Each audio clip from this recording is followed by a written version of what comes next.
Hello, you're listening to the Saluki Gamescast. This is episode 113 for May the 6th, 2025. My name is Justin Young. Joining me as always are Alicia Utecht and Mario Sanders. How are you guys doing? Doing pretty good. It is finals week, but it's a very laid-back finals week this semester, at least for me. Yeah, in some ways, finals week this semester feels less like that time of the semester than the weeks before it have. Well, I should also note, like, you're not taking any classes right Yeah, but now, I'm writing my dissertation. and you're in maybe one class? I'm in one class, and we've agreed that the other podcast is essentially my final project that I've been doing. So it's been, very easy semester. All right, cool. Mine's, I don't know, I guess semi-laid back. It's just a lot of work piled up right at the end of the semester, like grading and all of that. So it's not bad. It's just like you get to the end of the semester. I know I have a friend who's been trying to set up a meeting like over, online, have us like chat at some point, and I keep like delaying him going, like, can we maybe do that like late this week sometime? Cause I'm just, right now I just don't have the time, and I have other things I'm like kind of more focused on. Yeah, I'm chuckling because obviously you have a lot more grading, but it's weird to be like, I only have 50 papers to grade. That's it this finals week. Oh, glorious day. I don't have to write 3 of my own. And I'm like, I only have to grade 20 speeches, so I'm only teaching one class. And like in grad school, like, we should note for people who are listening to this who maybe don't understand, like, when we talk about a final paper, you're talking about like a 20-page research paper That we're writing? Yeah, absolutely. Yeah. So like, this isn't like your 3 to 5 page undergraduate paper that you're maybe working on, or that maybe you're having to grade. Yeah. Yeah. So it can be a little overwhelming and everything. Like I always tell people, the semester is a marathon. It's not a sprint. Pace yourself. And there's a reason why when you cross that finish line, people need like a week or two just to decompress from the semester. Yeah. Well, let's see. Why don't we just go ahead and move into what we've been playing then? Alicia, what have you been playing? I have still just been on the phone game train, so lots of Cat's Mansion, lots of Office Cat. I do have an update on the Office Cat. Yeah, I was gonna say, what have we learned about the dad cat? We have taken a DNA test. Okay. And There's DNA tests in this world? Apparently. And the DNA test has proven that the cat claiming to be our dad is not our dad. Oh, devastating. But he still somehow knew about this scar that we had. And so we're like, how did you know about this scar? And he's like, I didn't lie, I swear. And then that's where the messages cut off. And then our messages to our mom are like, I sent him the results. He still has the audacity to message me. Like, I can't believe this. And she's just like, ... So Maybe the stepdad cat, not the what is that saying? Not your dad, but the dad that stepped up or something like that. yeah. Not the step cat, but the cat that stepped up. Exactly. I just like that this is like the Rhine's hope of cat games. Like, what is going on in this? And so the legendary chairman is your boss. And so we told him about the not dad cat, and he's like, I could and how the not dad cat keeps bothering us, and so he's like, I could hook you up with an expert to take care of that. So to take care of the dad cat. And you're like hiring a hit cat. That's what I thought. And so you get the messages from the expert of and their picture is shaded out. So make him an offer he can't refuse. Right? So you would just see the silhouette. And then, so you got the first set of messages of here's when you're going to meet. And then the next set of messages, and the most recent ones that I've gotten so far are I can't believe, it was so embarrassing when we met and you got up and walked out right away. And your response is, I know who you are. I'm not hiring you. So I'm like, what? Who is this? What? I don't even know who you're talking about. The dad, you and the dad The cat? expert that's supposed to take care of the dad cat. The hit cat. Yeah. You met with the hit cat. Yeah. And the hit cat was like, no. No, you met with the said hit no. cat. You said you know- recognized them. The cat knows who they are, but we, the player, don't know Right. that lore quite yet. Okay. All right. Oh, and now we also have the Nyasa cat, not NASA, Nyasa, Of course. who is Matza, and they've been separated from their twin Rella. I mean, that's what I would name. I would name those cats that same thing too. They're lost in space, and they need us to get in touch with Nyasa to help them get brought back. But how? Why? Why you? Are you a space office? I mean, we rent out a room to Nyasa, Okay, all right. Well, that makes sense then. I but guess. it's just so. It How are just they keeps getting wilder. How are they reaching you that they can't reach Nyasa? Yeah, if it's in the Great same question. the same building, just enter this extension code. Great question. I don't know. Like this The all, transmission got cut off. But why the transmission was able to be texted to my cat's cell phone, I don't know. the thing that's interesting about this is so many of these games, right, are made in like Southeast Asia. Yeah. And so is part of the reason you get such like broken English in a lot of the translation of these games and everything. So what's interesting to me about this game is, was this a game made in Southeast Asia that was written by somebody whose English is not their first language? And is that why there's so much like weirdness to the story? I don't Or- think so. Is there actually like a bigger like ideal going on here, a bigger plan going on here? I feel like it's just, how do we get people to continue playing this game? Add in another crazy through line. None of this is going to pay off, but like, how do we keep people connected and on their cellular devices with playing our game? Yeah, I mean, I get that, but like, I don't know. Some of those games, if you try and play some of those phone games, they're just like so bizarre and weird.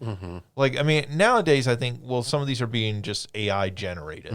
Yeah. Right. This one is from a South Korean company. Yeah. So exactly my thought with it, right? Like, I just think that's like really interesting because you start to think like, particularly with like young kids who are their first gaming experiences on phones and tablets and that sort of thing. And these are the games that they're experiencing, right? And they're experiencing sometimes like, you know, like, I mean, I know South Korea is very famous for its soap operas, right? Like, the K-dramas. yeah. Well, those are soap operas, basically. Depending. But yeah. You know, like you look at those and you're like, well, how many like young people is this going to be their first like narrative experience? I'll say, when you Google the game, there's a Reddit post that comes up of like review after completing the content. So like there is an end. All right. Where everything apparently comes together. I have no idea how long it takes to reach that end. Maybe this game just turns into like Lost, and you're gonna have all these puzzle pieces that like, None of them pay off. yeah, it's just gonna be a whole Jacob's Ladder situation. All the anyways. cats were dead from the beginning. Like, no, they weren't technically dead. That's not actually it. And you're like, yes, it was. The like, office building is purgatory. Yeah. I mean, well, I mean, Each time you move locations, it's like instead of the 7 circles of hell, it's the 7 circles of the 7 offices of purgatory. you sent that story this week about Power Wash Simulator 2 that, you know, they were talking about the narrative design for that and for the first game and how that first game's narrative design is basically, well, we just made it up, you know, sort of as we went and everything because we were trying to do the environments that we thought would be fun and interesting for players. Yeah. Right.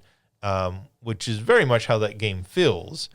You know, but like the story that's kind of going on in the background of that game is so like goofy and weird and everything. It actually ends up being pretty charming by the end because, you at first think the story doesn't matter, and then it ends up kind of paying off in like a fun way. I was gonna say it's similar vibes that I had when I played Power Wash Simulator. Of like all of a sudden you hit that point where you're like, wait, there's an actual story, and like I'm like getting this. I'm like, there's an actual story to this. Is it a good story? I don't know, but there's an actual story to this. Like idle office tycoon game. Right. Yeah. So, all right. Anything else? That's been the big one. All right. Mario. Yeah, so this past weekend I played Blueprints, and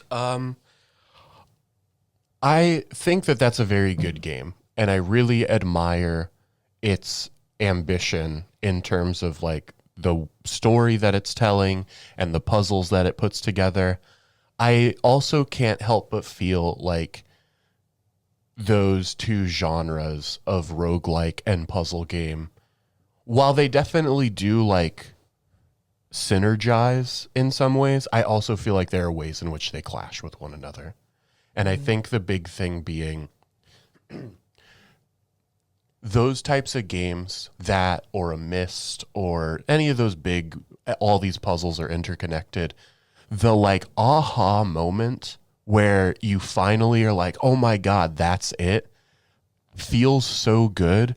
It then feels so bad when you have the randomness of a roguelike where it then takes however many days to get a chance to actually engage with that puzzle a second time.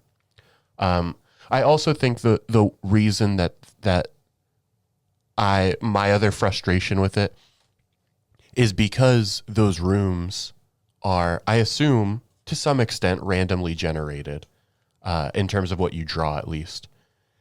You can go so far down the wrong path in the sense of, well, this is one of the first rooms that came up, or like the first 10 rooms that came up, it is highlighting like multiple times this one puzzle has been highlighted. That puzzle ended up having nothing to do with the final storyline or like the getting to room 46.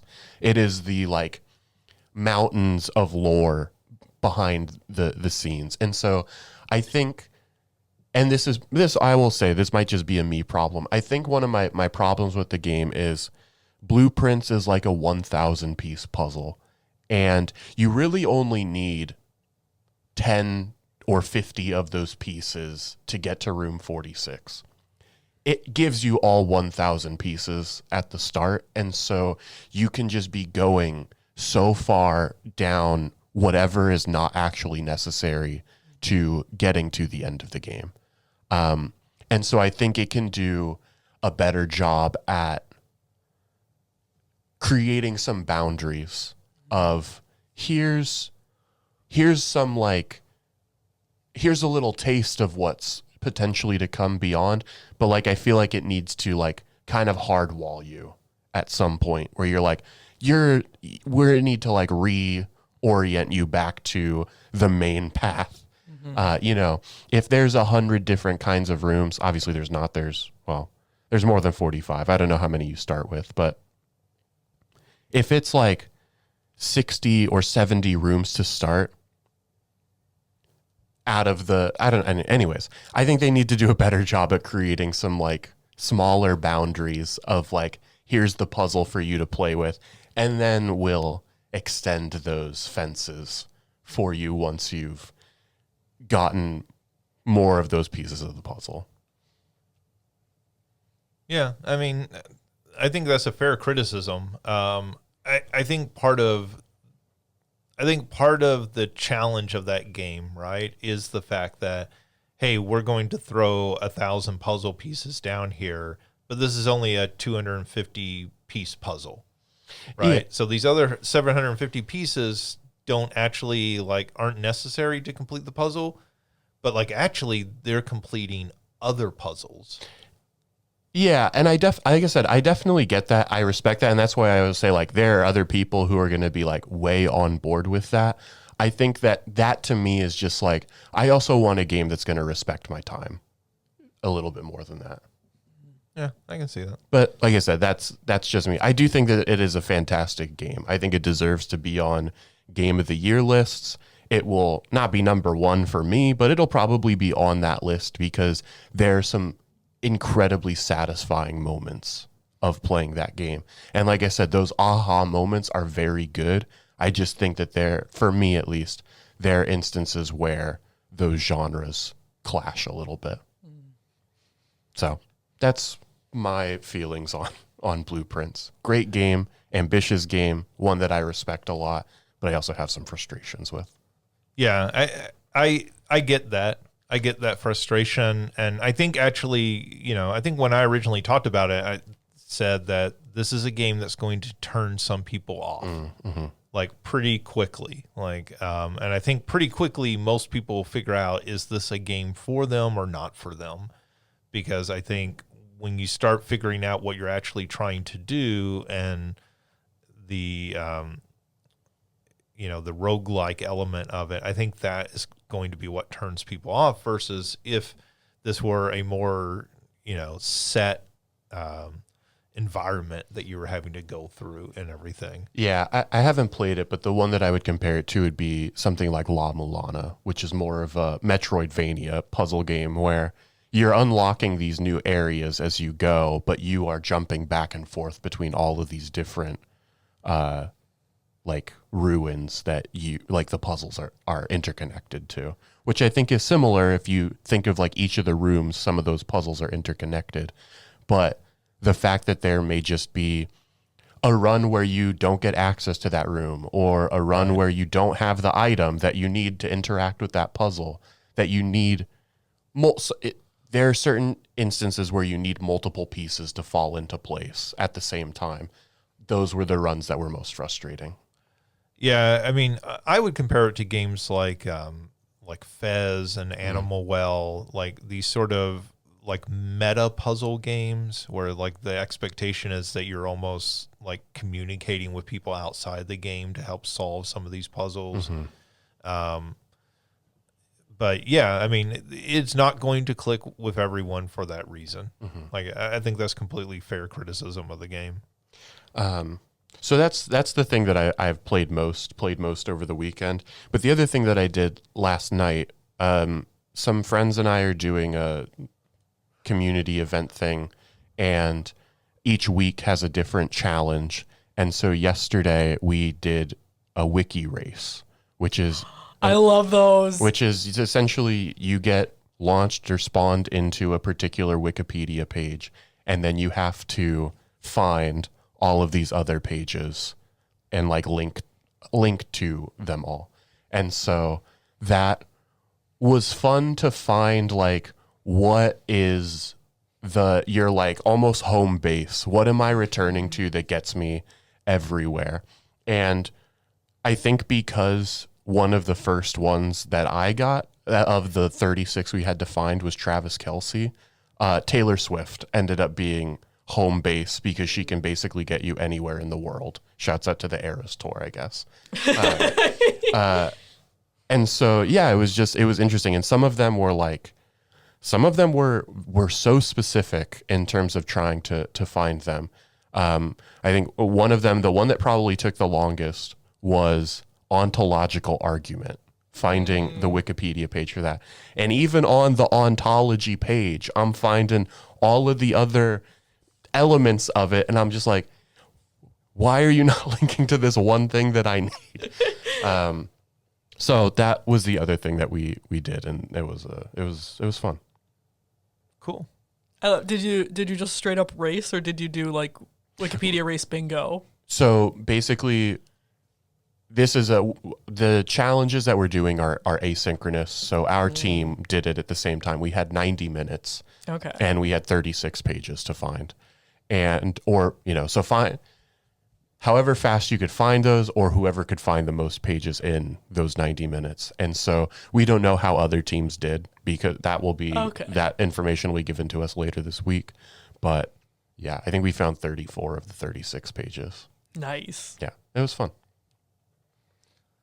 Yeah, that sounds really cool. I always like those sort of web-based games and everything. I always think of I forget the exact name of it, but GeoFinder. Yeah. Yeah, GeoGuessr. Yeah. Though I think GeoGuessr now has gone like subscription based, so like there are alternatives to it out there that are still free. Cool. Anything else? No, that's about it.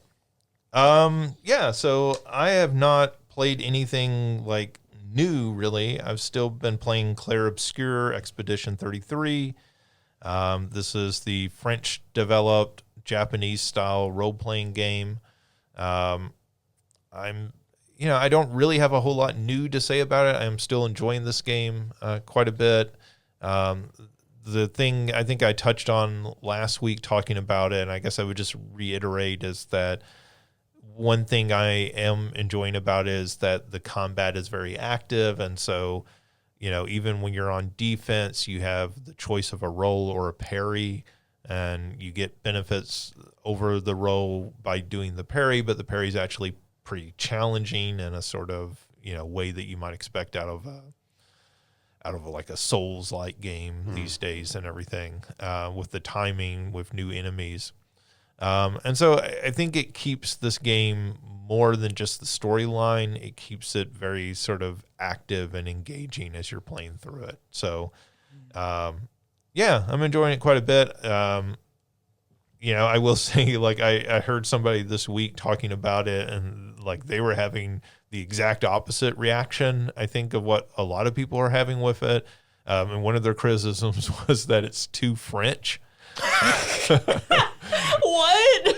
Which I thought was a very funny criticism. I mean, look, as someone who watched Miraculous Ladybug in the beginning, I get it, but also, so I think it's a game that is either going to connect with people or not, right? Like, sort of like Blueprints. Though I think if you're into Japanese role-playing games, I think this is a fairly safe bet.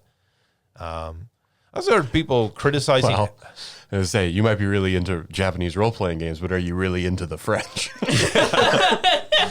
Well, yes. I mean, but I feel like the people who are really into those sorts of games are going to like a lot of the aesthetics of this game. Sure, let's say sure. It's very much borrowing from that sort of anime stylings and everything. Yeah, I know we had talked about it after the podcast. It's one that I do really want to play. I think it's just had to wait until the semester was over. Yeah. So I'm thinking that'll probably happen sometime within the next week or so. I mean, it's a 30+ hour role-playing game, Yeah. right? Like, it's one that takes time. Even if you're not going to finish it, it's going to take some time just to get into it. You can't sit down and, play it for 30 minutes and go, I got it. I figured out what this is about.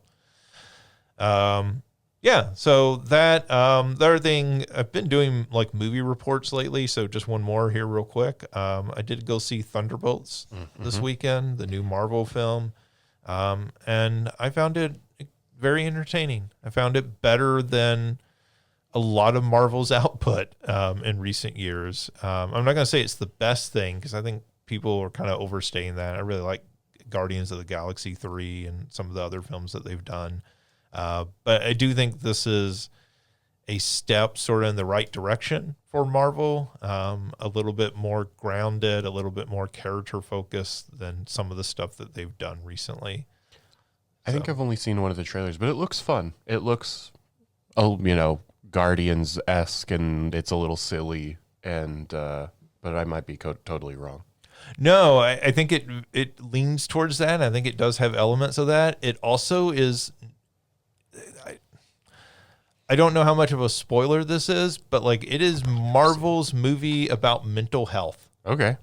interesting. So that might be worth knowing going in, depending on people's expectations and everything, and people's background. That actually makes me more interested, because it was kind of one of those that I was like, yeah, I'm sort of burnt out. So like, will I see it in theaters? And then Caleb was like, you need to see it in theaters. And then now hearing you talk about it, so I'm like, I'll probably see it next week. I will say, Marvel films, I mean, all comic book films are inherently about mental health. The Incredible Hulk is about mental health. Batman is about mental health. Like, Guardians of the Galaxy was about mental health.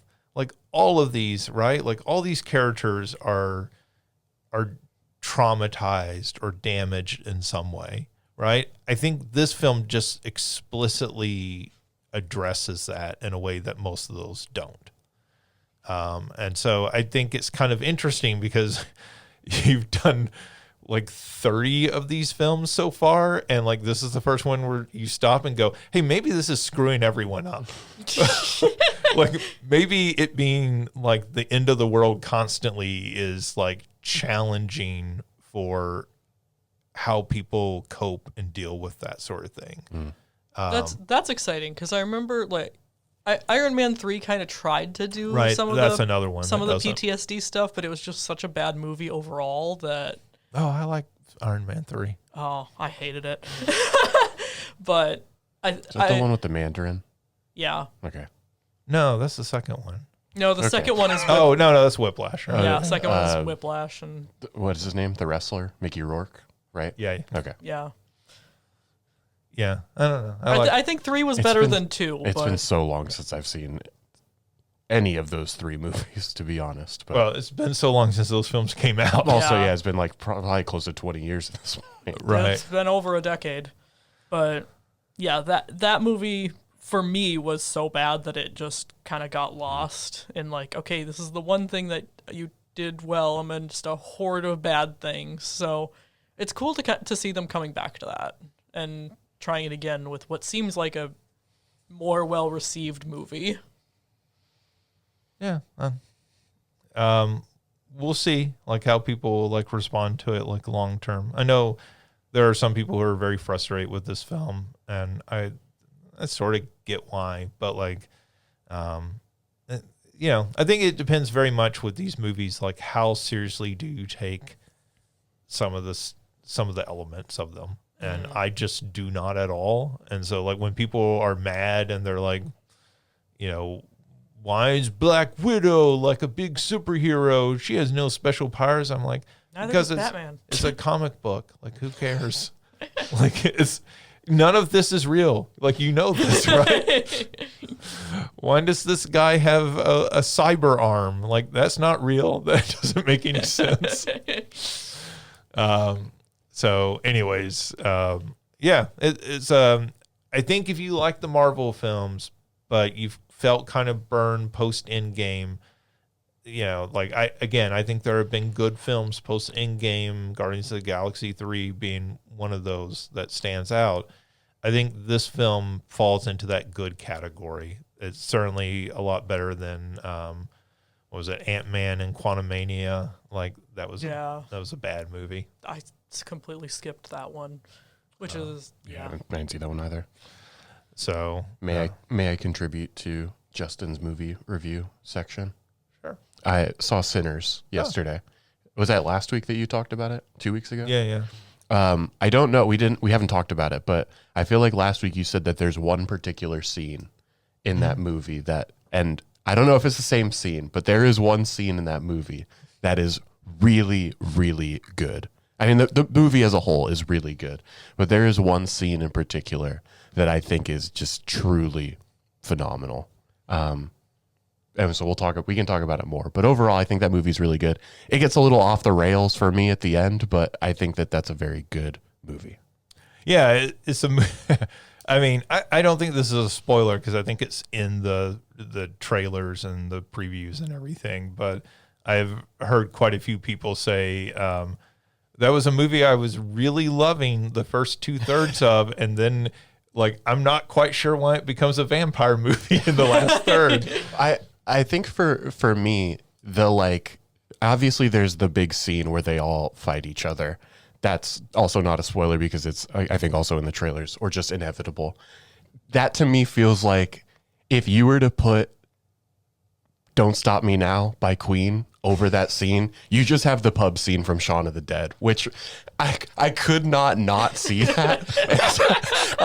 And I feel bad because it's like, this is not the vibe you're going for, but that like I said, it got so a little over the top, which isn't a bad thing. I think it's a very good movie, but that was constantly running through my head at the end of it. Yeah, I think that's a movie where you have to understand that the whole thing is a metaphor, right? And like the more you keep that in mind, the more that the outlandish aspects don't feel outlandish because like the film is not meant to be grounded in the way that you expect it to be. Yeah.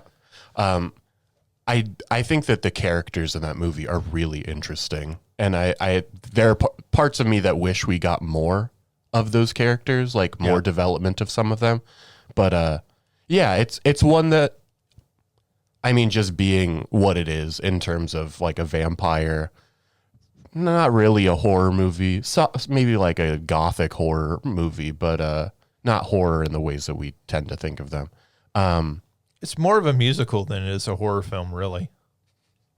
I think that's fair. The music is so important in that movie. Like it is a core theme of it. But yeah, like I said, I think some of those characters are super interesting, and yeah, there's a part of me that wish we got some more development of some of them. I know calling it a musical is going to turn some people away, but like it's going to turn some people like Alicia onto it. I'll say, having never seen any trailers and only having heard your conversation and Caleb talking about it a little bit, I'm just like, what? It was one of those things that I didn't think it was going to be for me, just because those types of movies tend to not be for me. Like I said, horror and vampires and all that sort of stuff. Yeah. But as I kept seeing more and more about it, I was like, you know what, I just got to go see it. And yeah, I think it's very good. I definitely think it's very good. I'm glad I went and saw it, stepped outside of what I would typically see. So yeah.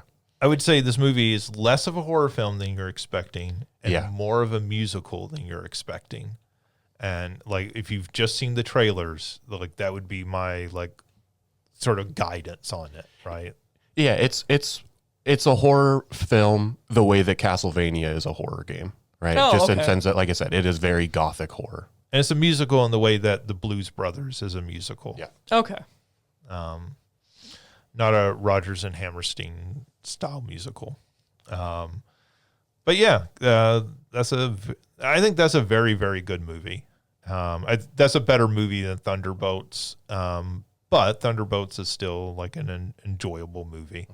It's not always that I would recommend people go see Marvel movies. And this is one I would say, yeah, I think you would probably have a pretty good time. And Florence Pugh is fantastic in it. Oh my gosh, she's amazing in everything. Yeah, she's pretty good in just about anything. I haven't seen her character or as familiar with her Marvel character, but the little bit that I have seen, she seems very fun and endearing. Watch the Hawkeye series. Yes. She's in that, and she's like fantastic in that. Those are the only bits. I've never watched the Hawkeye series, but just like the clips that I've seen. Oh, okay. Yeah. You've seen the elevator scene. Like maybe the one I'm most familiar with is the macaroni and cheese scene. Right. Yeah.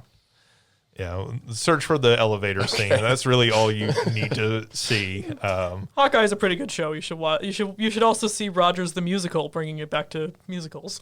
Right. Hawkeye is one of the few of those shows that I think is like genuinely worth watching. Yeah. A lot of those Disney Plus Marvel shows are pretty She's inconsequential. Black Widow's sister? Yeah. Something like that? Yeah. Okay. Yeah. Yeah, they trained together. They grew up together. As, maybe not literally sisters. Not blood related, but okay. Sisters. Yeah. The Black Widow film is probably the thing you should watch before you watch Thunderbolts. I think you can go into this film with no background, but I think if you've watched that film, it helps a little with this film. Yeah, because like there's a few characters who carry over from that. They're like that's their main appearance, even just from seeing the trailers for Thunderbolts. Cool. All right, let's get into news. So this is a bad week for news. A lot of negative news, I feel like. So I've tried to spread it out a little so nobody's like ready to slit their wrist by the third story in the news rundown. So let's try to get through this. So I think the biggest story probably this week is that Xbox is raising prices. This is on hardware, accessories, and games, though not all of those are raising prices. The Series S systems are raising their price by $80. So the base Series S is going from $300 to $380. The Series X systems are raising by $100 or more. So the base Series X is going from $500 to $600. Accessories, I don't think your basic controllers are going up, but if you're getting some of the more special edition, limited edition controllers that they put out, those are generally going up by $10. A lot of the other accessories are seeing similar hikes in prices. And then I think the thing that is maybe the most, well, both the most and least shocking, given the Switch, is that this fall they plan to raise the prices on first-party Xbox games to $80. So we talked about this with Super Mario World, right? That Super Mario World releasing at $80 seems like Mario Kart World. Yeah, sorry. I was like, wait. They're re-releasing Super Mario World as is for $80. I mean, they did that with that Super Mario 3D All-Stars, right? Like where they put those out at $60 full price. Yeah. So I don't give them ideas. They will do this. This is Nintendo. Like they have no qualm with like milking people for money.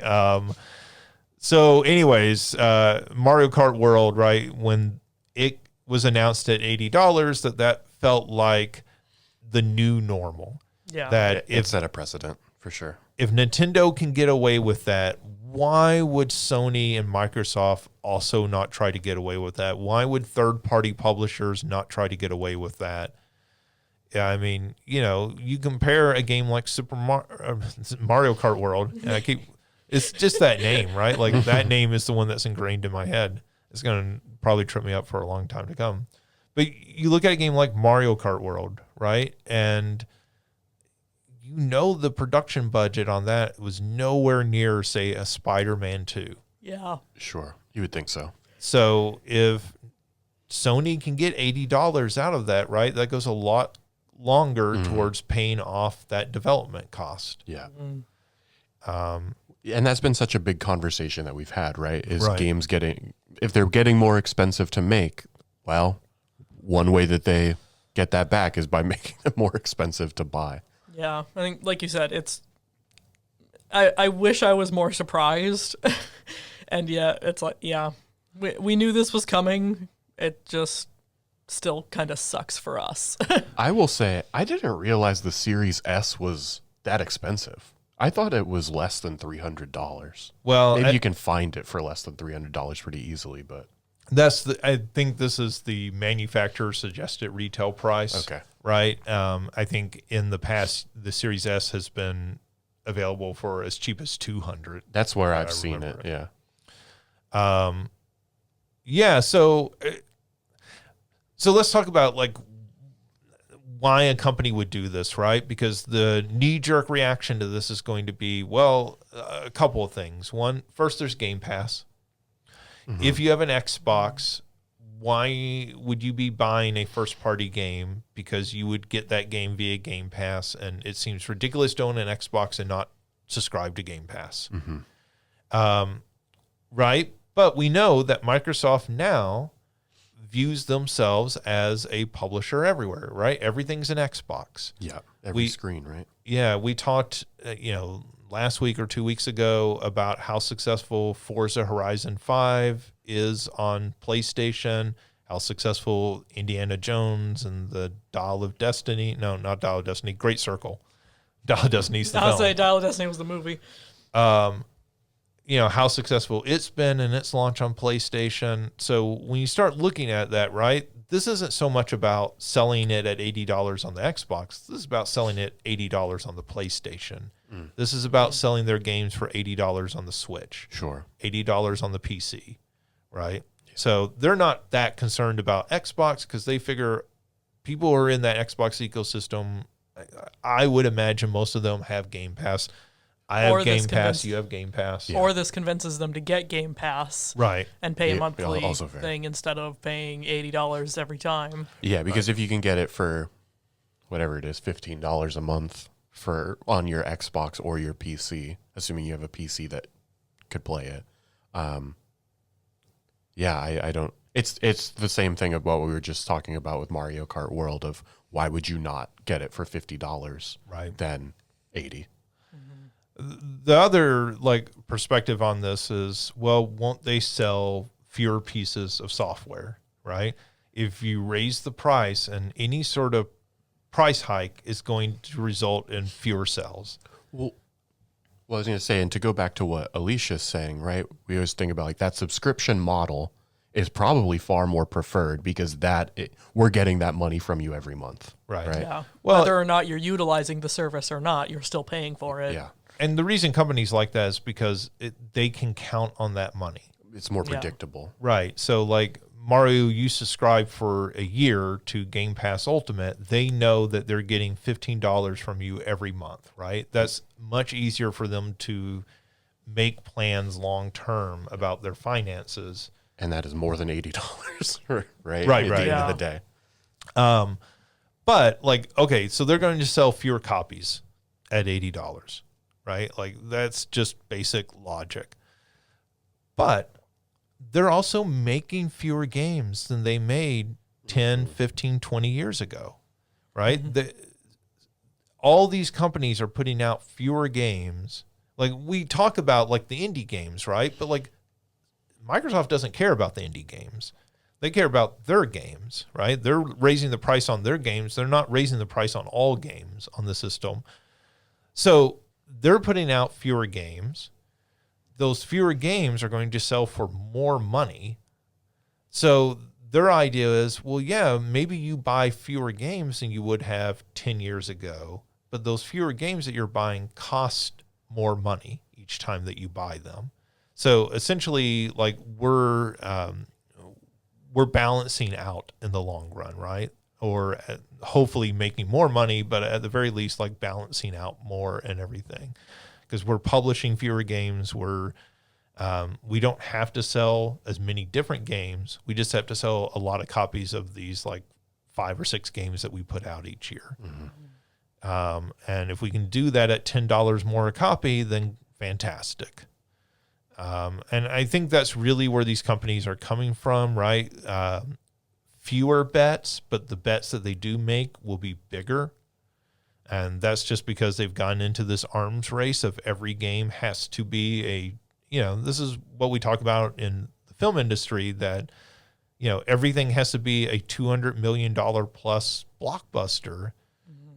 And when that happens, if one of those misses, like it's catastrophic for the studio. And so, game companies have fallen into the same trap outside of Nintendo, right? Nintendo is one of those companies that still makes reasonably priced games, but even their development costs have to be increasing significantly given, the scope and size of a lot of their games in recent years.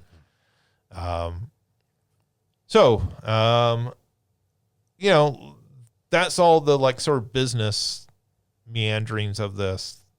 What this comes down to at the end of the day is, a couple other observations. One, you're 5 years into this console cycle. You're raising the price of your console $80 to $100.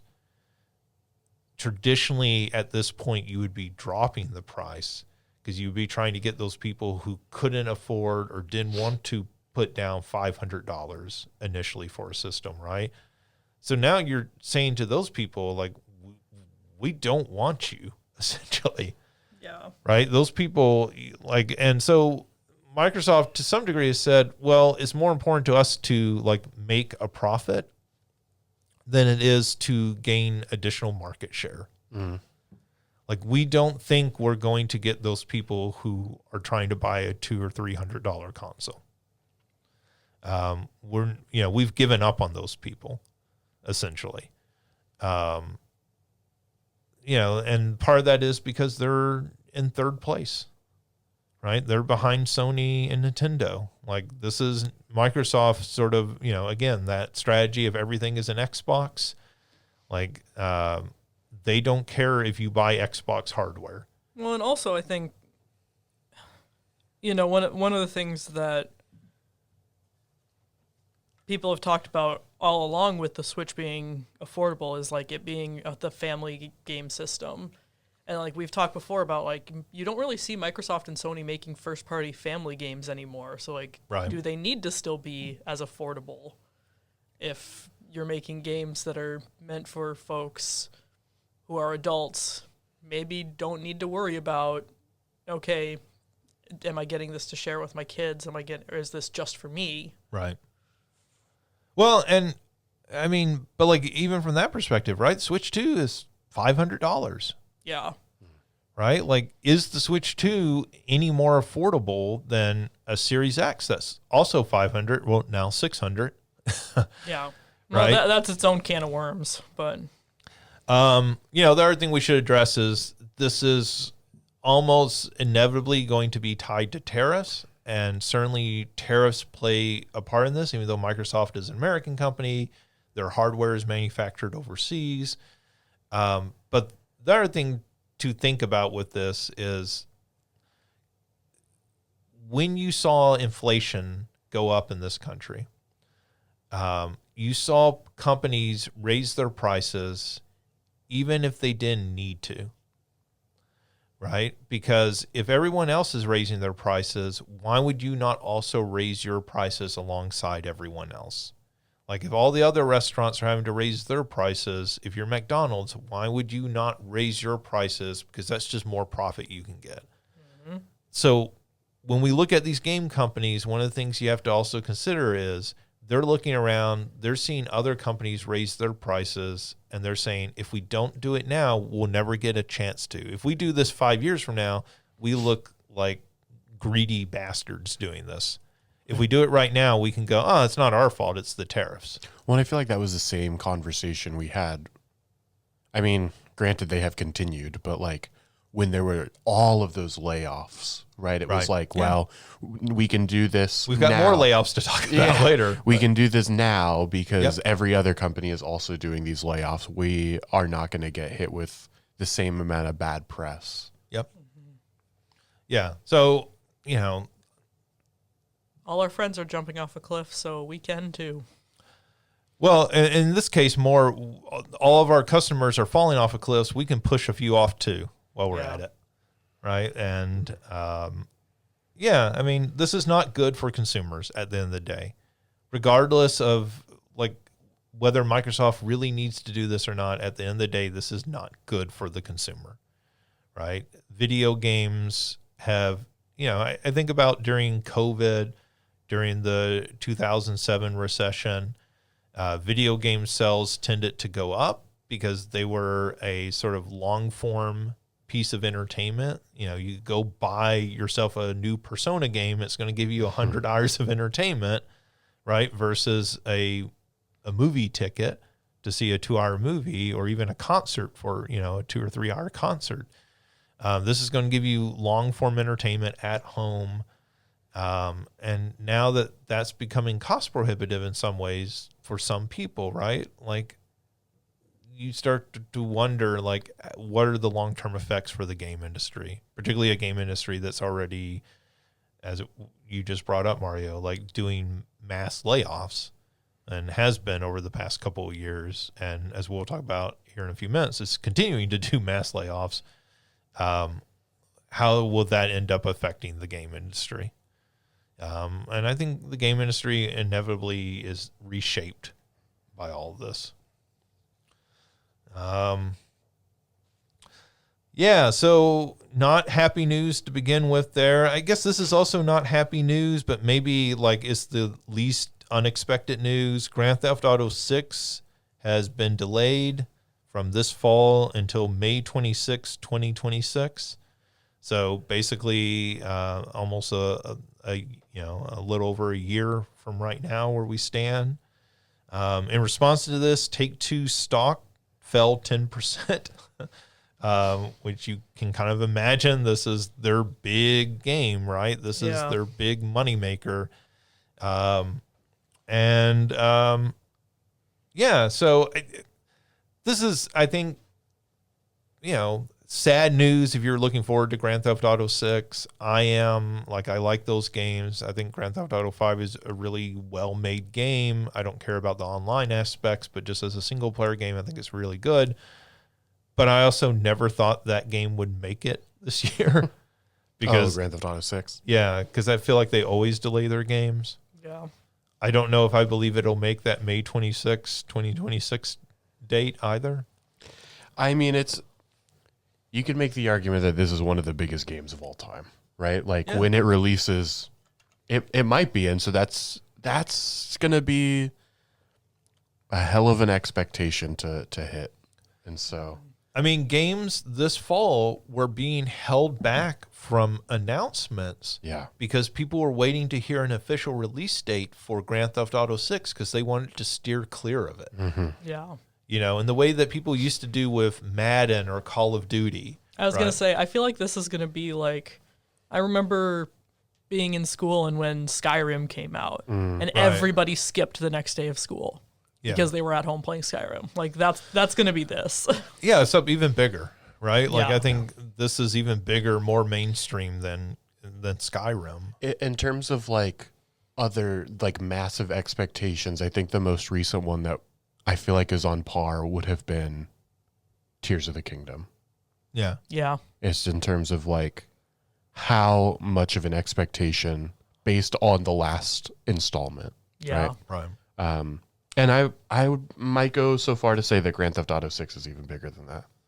I think so. Yeah, yeah. I mean, think it's it's bigger sold than a Zelda game. Literal bajillion copies. Yeah. Yeah, and I think a large part of that is because of the online now. Yeah. Right? Like I don't think any of us played the online. And you know, I think because of that we tend to underestimate like how huge that is. And you know, that's a game that originally released on the PlayStation 3. Right? Like we're into our third console generation and people are still playing Grand Theft Auto 5. Yeah. So when you think about Grand Theft Auto 6, they're not thinking of this game as, well, we'll put this game out and then, you know, we'll put out our next game next year. They're thinking of this game as a 10-plus year game. Yeah, especially if there's that online component to it, which There it is. feels like there almost has to be. I was going to say they'd be fools to not have an online component. Yeah, they haven't talked in detail about what that online component will look like or even what it'll be titled. Will it just take over the current Grand Theft Auto? Will it be called Grand Theft Auto Online 2? Or like, you know, they haven't detailed that yet. They did, however, just this morning release a new trailer for Grand Theft Auto 6, which I thought was kind of funny in light of this. And, you know, I watched that. I don't know. Did either of you watch that trailer? I didn't. Okay. I saw that you sent it, but I did not watch it. Yeah, I mean, it sort of looks like exactly what you expect it to look like. It looks like a Grand Theft Auto game. You are playing a man and woman. The woman gets out of prison. The two of you somehow get caught up in something and are having to like delve through the darkest areas of Vice City, which is their stand-in for Miami, Southern Florida.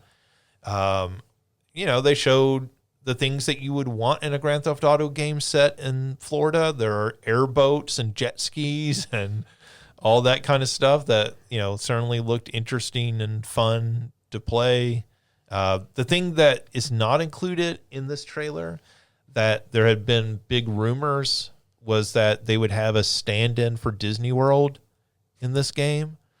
You know, those games are always about, you know, parody satire to some degree. So I think a lot of people have just assumed there will be a stand-in for Disney World, the Orlando area at some point. They did not show that off in what I saw so far, but that doesn't mean it's not in the game, obviously.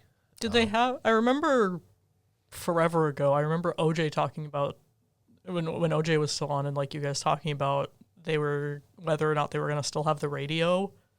Oh, yeah. Yeah, that's in part 5. So, I mean, that's always a big element is the soundtracks of those games, very curated. I mean, for me, the original Vice City still has the best soundtrack because it was set in the 80s. So it's all 80s music on the soundtrack. This one's set modern day, so I'm going to assume not as much 80s music on there. But, you know, they do a good job curating those soundtracks. You know, it's fun to be able to flip through different radio stations, and then they have their kind of funny like talk radio parodies on there as well. that's So actually that did come back. Yeah. Okay, good. That's like one of the big questions I think that a lot of people have is in these games have always been like I hesitate with the word satire because satire is a more kind of like elevated. I think parody is maybe a better term. But like have been parodies of America. And when you look at America today, like how do you parody that?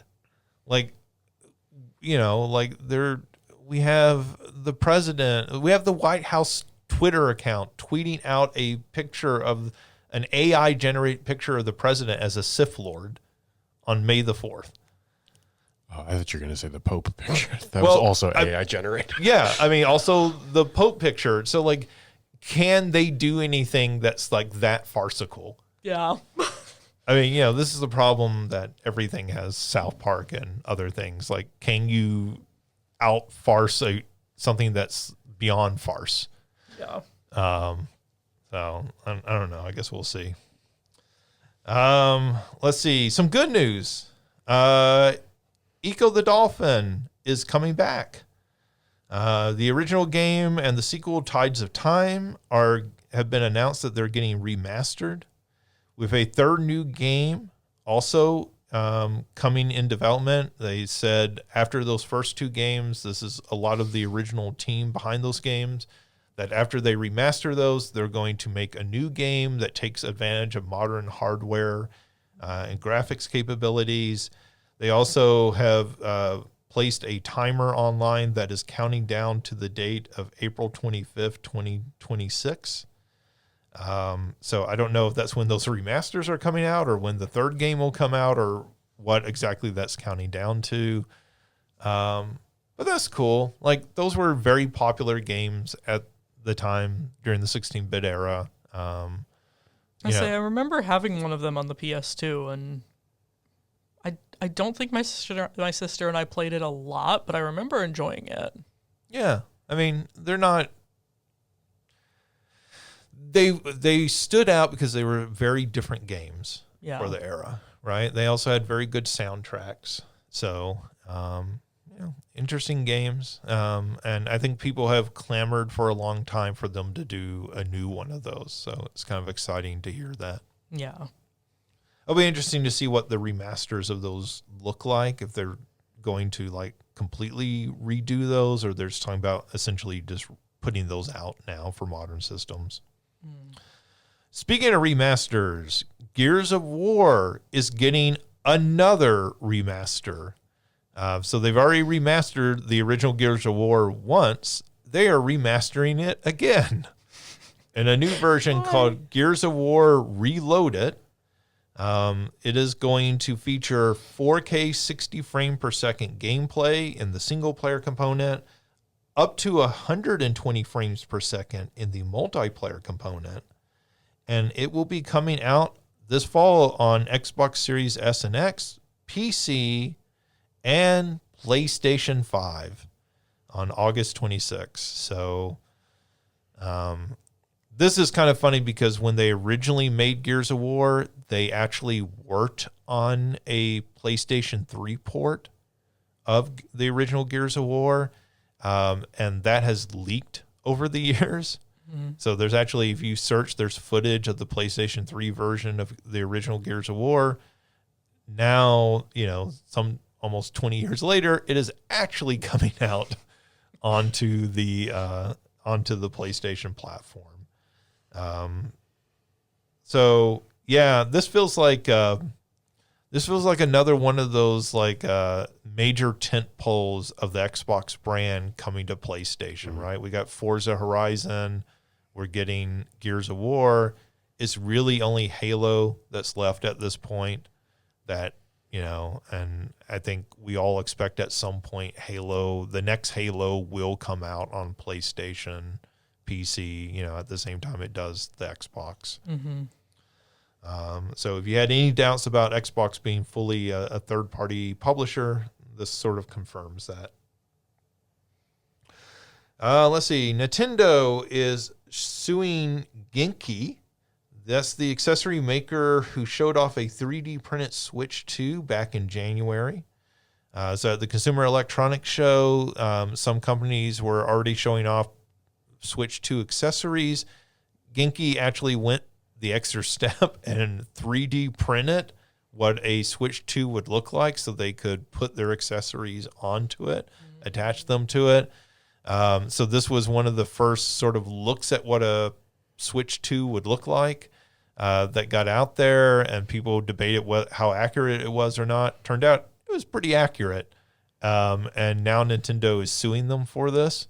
So, when these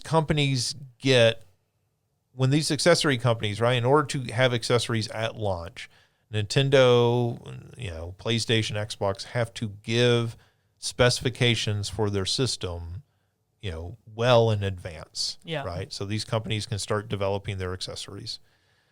So they send out, essentially as CAD designs, right? This is what the system will look like. Here's the shape, the size, and all of that of it, so that companies can manufacture using that. This company made a 3D printed version of the Switch 2. Obviously it didn't work. It was just a model.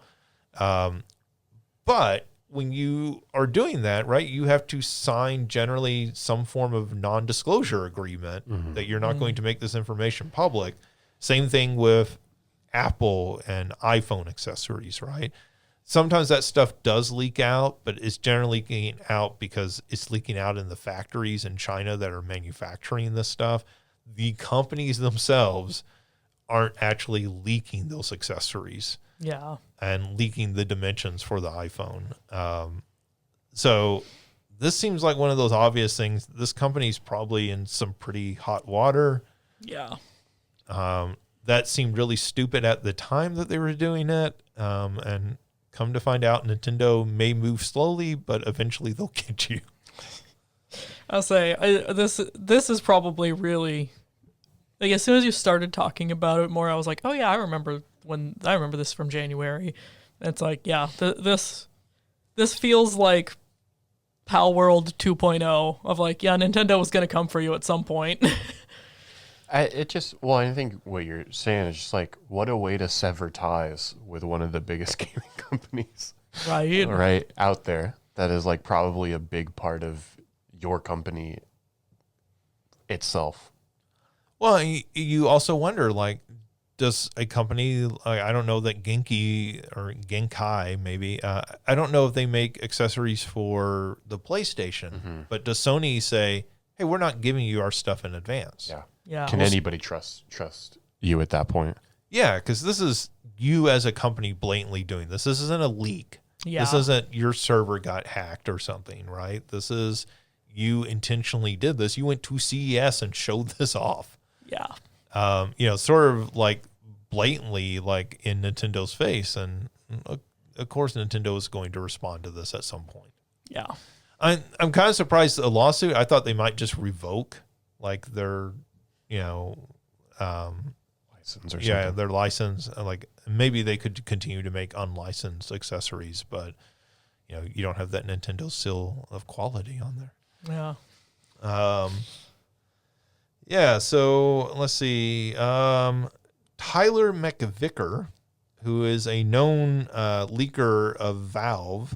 Valve, of course, who makes Steam, but also once upon a time made video games as well. McVicker claims that Half-Life 3 is not only real, but is in a playable form from beginning to end. So, like people who don't know a lot about game design, video games are sort of like movies in that they're not necessarily made in like a chronological order. Like, sometimes with movies, you may film the ending first and then, film the entire thing completely out of sequence.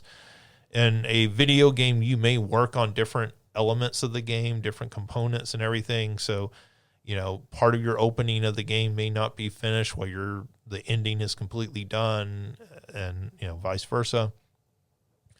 So for a game to be in a playable format where you can actually play it, it works well enough. You know, we're not saying all the like story elements may be in there, all the dialogue and that stuff may not be in there.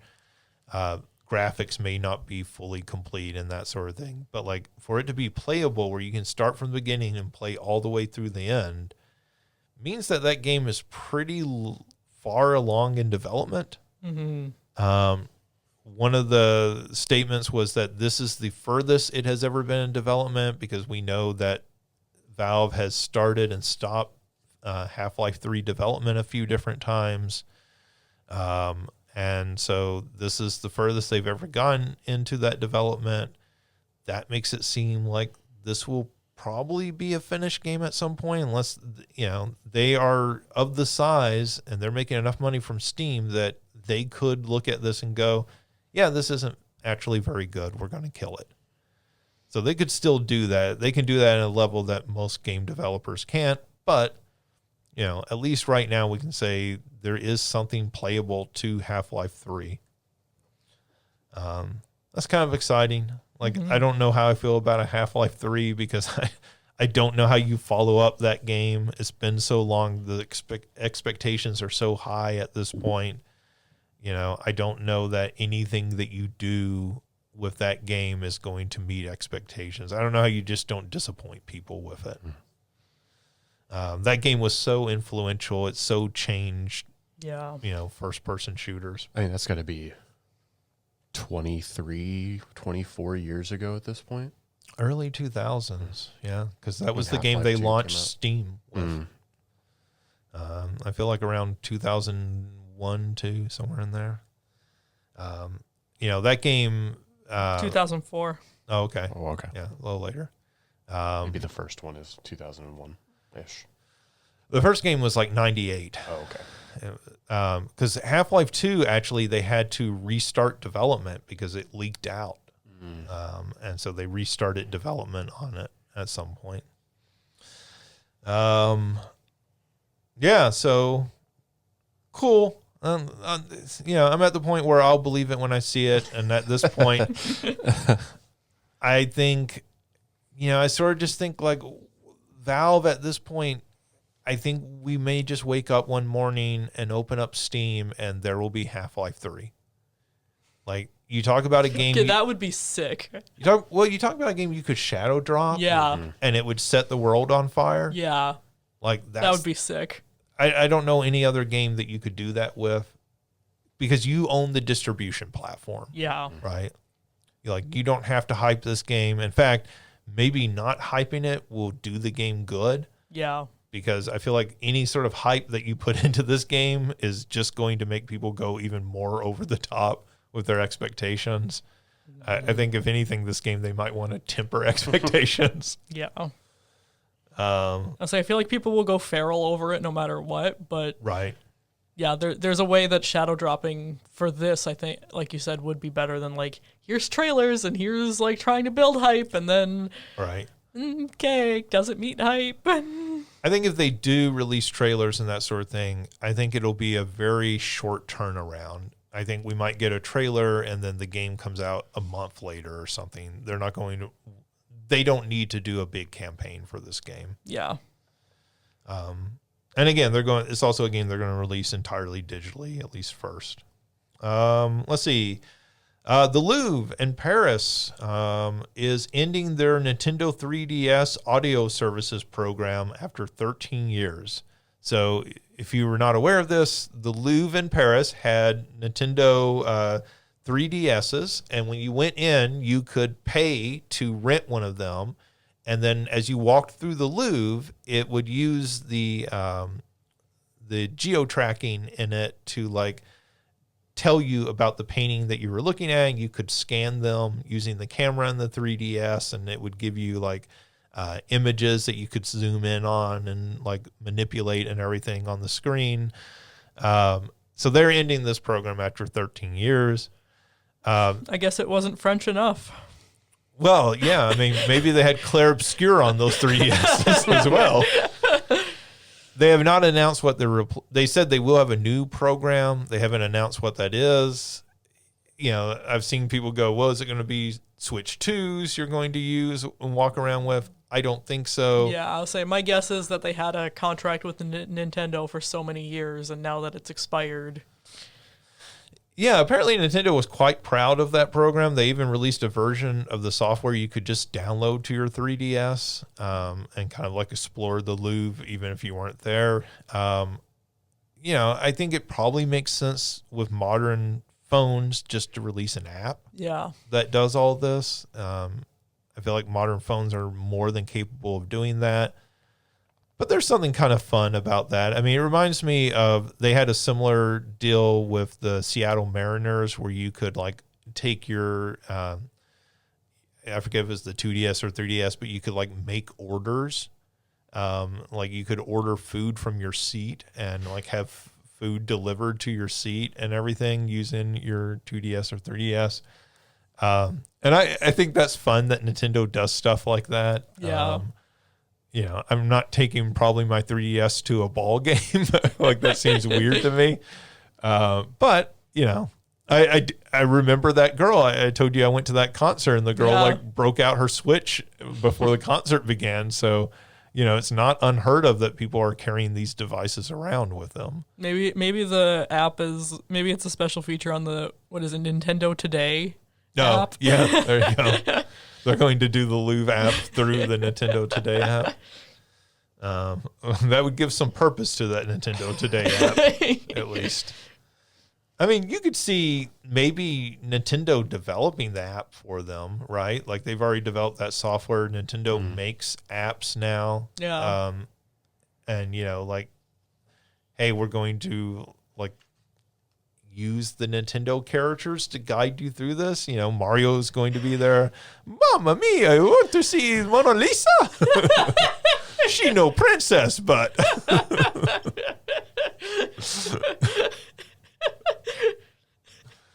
I can see that. And then when you get to like find out information, it's because he jumps through the painting. Yeah, that's going to be the new Mario paint, but it's just going to be like Mario's art history or something like that. Let's talk about the Impressionist.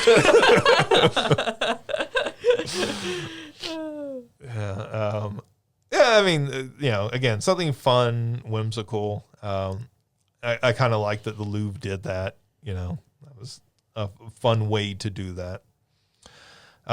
We said we had some more bad news about layoffs. So Electronic Arts has laid off somewhere around 400 employees. This includes developers at Codemasters.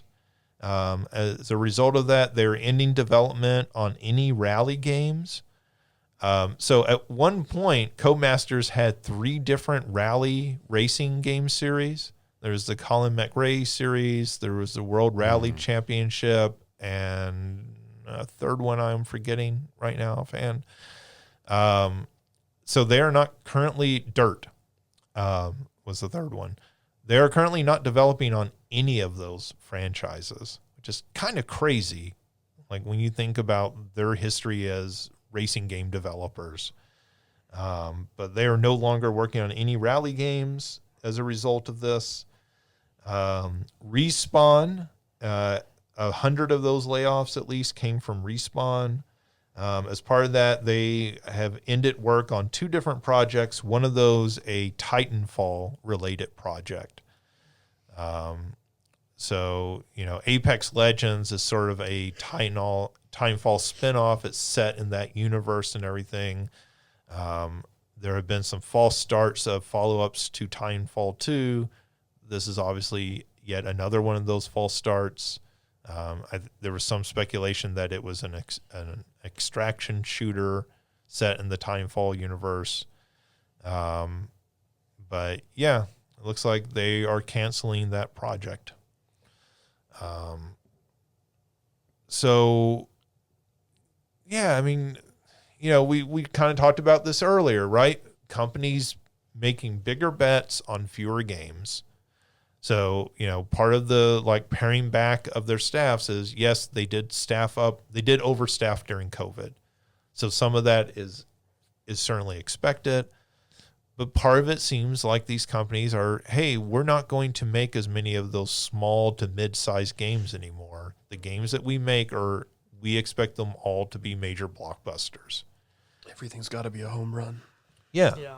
Yeah, well, we don't care about the doubles and singles anymore. Right. Did you use that metaphor last week? I'm sorry. Yeah, I think I did. But I think it was maybe in reference to something else. But like, yeah, I mean, and you start to look at this and you go, okay, well, so like apparently the sales of FC, their FIFA rebranding, were down this year. How much of that had to, I think this is what we talked about last week as well, is like how much of that is tied to the loss of the FIFA name. Yeah. Right. Which seems hard to believe, but like then you think about casual game players, right? I was going to say, that doesn't seem hard to believe to me at all. And- The name brand recognition is, you take away the FIFA name and yeah. EA Sports FC is a terrible name. Yeah. Like, I mean, I understand I'm not a big soccer fan, but like to me so like I am very much a casual fan of those games. I do play them occasionally. Like, that's just such a terrible name, and I have trouble remembering that name. Whereas FIFA is like one of those names you hear a lot, like NBA or NFL, right? Yeah, FIFA's like a recognized entity. Right. or FC, you like have to understand what that acronym stands for. Yeah. Right? That is Yeah, a like, football club. I'll That's say- what you're talking about. Yeah. I could not tell you what FIFA stands for, but I know it's soccer. Right. Yeah. I think that's most people, most Americans at least. Versus like you said, FC Football club. football club makes sense knowing that it's a soccer game. But if you just hand me the title, EA Sports FC, I'd be like, Fight Club? We don't talk about that, Alicia. Yeah, exactly. Maybe that's why it didn't sell well. People thought they weren't allowed to talk about it. Yeah, so, I mean, like, this is sad to hear. Especially Timefall 2 is a great game. Like, everybody who plays that game, I feel like, falls in love with that game. And that was a game that they released at a horrible time. They released it right between the release of Call of Duty, and I think it was their own Medal of Honor game. And that game just got lost in the shuffle. But, like, over the years, people have gone back and played that game and are like, oh, this is amazing. This is a fantastic game. And, like, to see that series just get completely abandoned, like, I don't know. It reminds me, EA is also the ones who control the Burnout franchise, and Burnout Paradise is one of the best games ever made, and they just never did anything else with it. Like, it just kind of blows your mind to, like, they've reissued that game a couple of times, but they've never made a sequel directly to that game, which, seems like the easiest home run to, like, make. Or even if it's not it seems like at least the easiest double of all time, right? Right.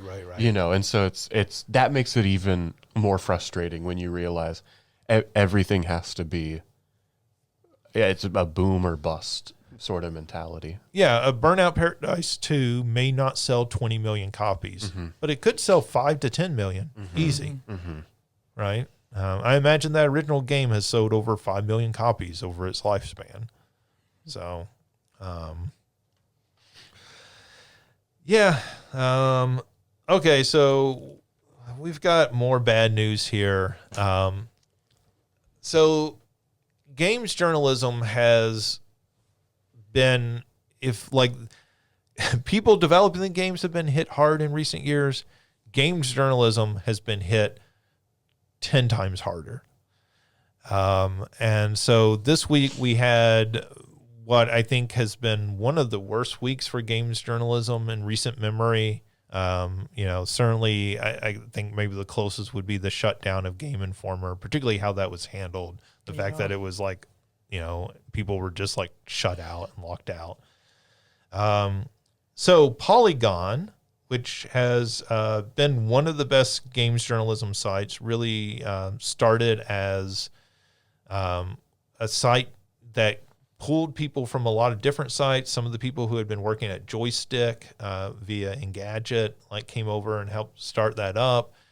They started Polygon. They were doing a lot of kind of long form games journalism, stuff that you might read more in the style of magazine articles. So they were sold last week to Valnet. And Valnet, first action was to lay the majority of the staff off, including the editor-in-chief and, other people there. That's just so crummy. It should also be noted, Valnet owns lots of different video game websites, and basically just publishes churn on them at this point. A lot of this seems like the sort of thing where Polygon is going to be host to a lot of AI written games articles. And Valnet, not only is this bad, but they're a despicable company that has made their money from porn sites. And I have nothing inherently against porn sites, but they were producing rape fetish porn and stuff apparently. And how much of that was real or not real is there appears to be some debate about. So just a really scummy company coming in, taking one of the last sort of remaining jewels of video game journalism and just killing it overnight, right? This isn't, Polygon slowly faded away. It's somebody buys it out and kills it instantly. And it sucks. I mean, you need good games journalism. The alternative without it is it's only influencers. And I know all of us have people we watch, streamers and that sort of thing. I'm not bashing them inherently, but there's a difference. Yeah. Right? There's a difference. The person who streams them playing 8 hours a fortnight versus the people who are actually doing real games journalism. And I don't feel like one replaces the other. So that's bad. That also happened the same week as this has been developing more for kind of a long time. Giant Bomb was purchased a couple of years ago by Fandom. Fandom. So tell us how you really feel. That's a longer rant than this podcast has time for.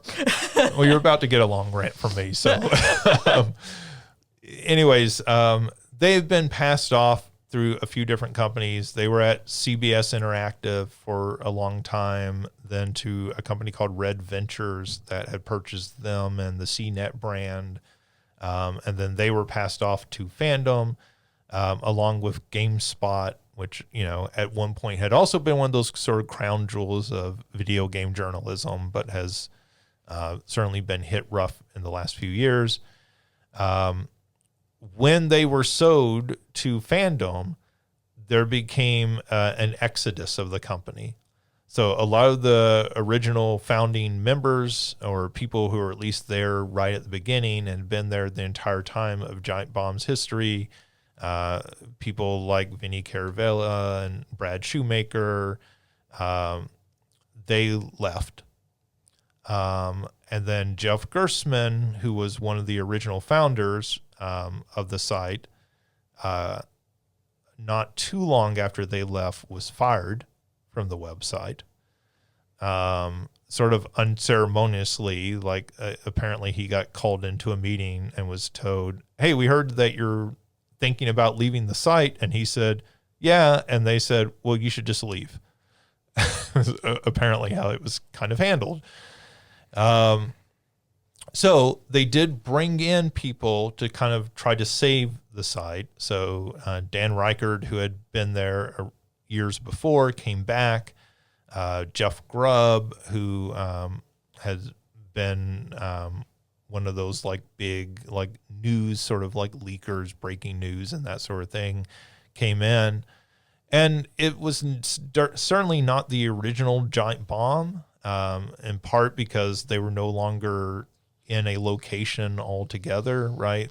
Suddenly you had them kind of spread out all over the country, doing online streams together, but had kind of brought back some respectability to it. Certainly Jeff Grubb had become a news source that you saw cited and quoted on a regular basis. And apparently they got a new boss in. They said a boss of a boss of a boss. So somebody several steps up the ladder. And one of the first actions that person took was to stop them from doing any streams, which is pretty much all the content that they produce anymore. And then apparently came in and told them they were no longer brand safe and they needed to be more careful with what they said on streams. The heck does that mean?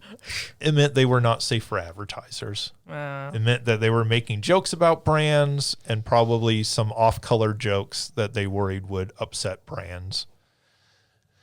So anyways, that all translated into the company saying, hey, from now on, we want Giant Bomb to focus on video guides for games. And in response to that, Jeff Grubb has left. Dan Reichert has said he will not appear on any other content, though I don't think he has officially left. Several other people that were working with the site have said they will no longer work with the website. And basically, it's been several weeks and they have not published any new content on their website. So it makes it kind of confusing what they're even doing at this point. They're continuing to, at least a few people are still on staff that they're paying. But the fan reaction has been sort of your reaction at the beginning. There's been a whole lot of posts of fuck fandom. Yep. And it appears that, one of the most influential video game sites in the history of the internet is dead. And, if you're not familiar with Giant Bomb, just to give you a little bit of understanding of it, the Giant Bombcast for a long time was the #1 video game podcast. It is certainly one of the, if not the longest running video game podcast. It is, they sort of originated the sort of Let's Play videos, their quick look videos, which were originally quick looks because YouTube, they're old enough. 10-minute timer. Yeah, they're old enough that it was a time when YouTube only allowed you to upload 10-minute videos, right? So they literally had to be quick looks. But they were doing those videos at a time that nobody else online was really doing video content in that way for video games.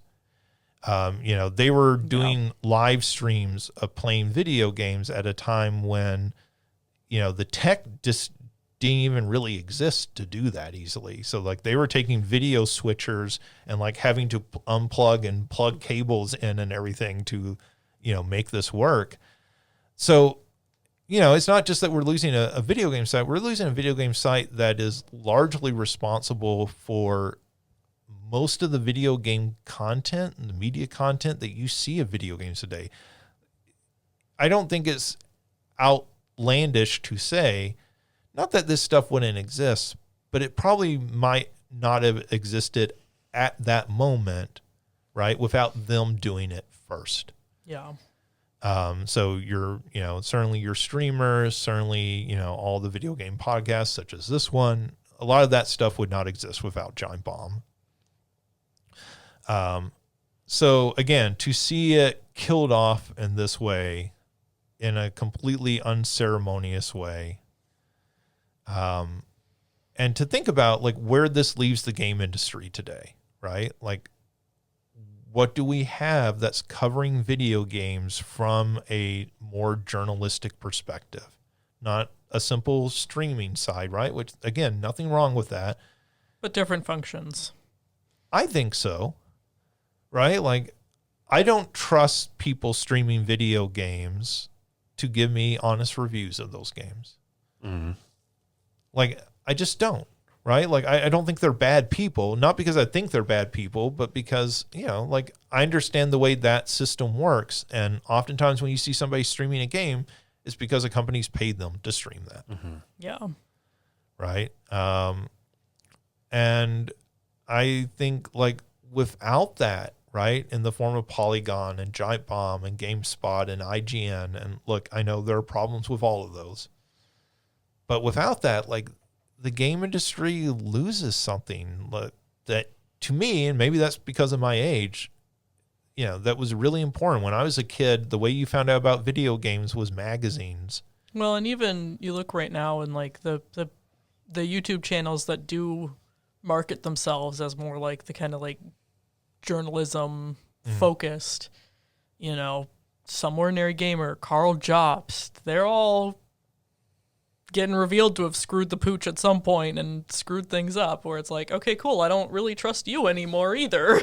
Yeah, and like a lot of those people you're talking about, okay, well, like they're doing games journalism, but they're doing it in a very different way, right? Like they're talking about like sort of game culture and that sort of stuff, which is interesting, but it's not, that's less interesting for me, right? Like I know Giant Bomb, for me personally, like their quick looks were a fantastic way about finding out about new games, right? And I could jump in and watch a few minutes of one of their videos and go, is this game interesting?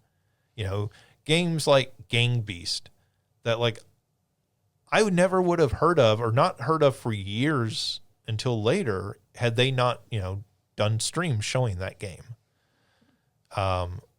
And, when I tune into other people, even some of the people who have left Giant Bomb and stuff now and do stuff on their own, they don't have the skill or the manpower to cover games at that level and that depth. And so I feel like we really have lost something in both of these sites, right? Like, I think it's bad for the game industry because I think one of the biggest problems we have in the game industry is discoverability. Mm-hmm. How do you find out about games? I think without games journalism, it becomes much more difficult and it becomes much more geared towards those streams that are sponsored. Mm-hmm. Yep. And it becomes very much, who knows about this game and who can promote it, right? Who can afford to pay off enough people to promote their game and everything. And I worry about those smaller games, Balatro, right, is a great example, or Blueprints. Like, do these games find that audience without people out there who are specifically looking for them? And I know there are streamers who look for those smaller, lesser-known games. But, at the end of the day, I also know, like, from people who do this professionally, that, them streaming Balatro Blueprints does not pay the bills in the same way that them streaming Fortnite or Minecraft does. Yeah.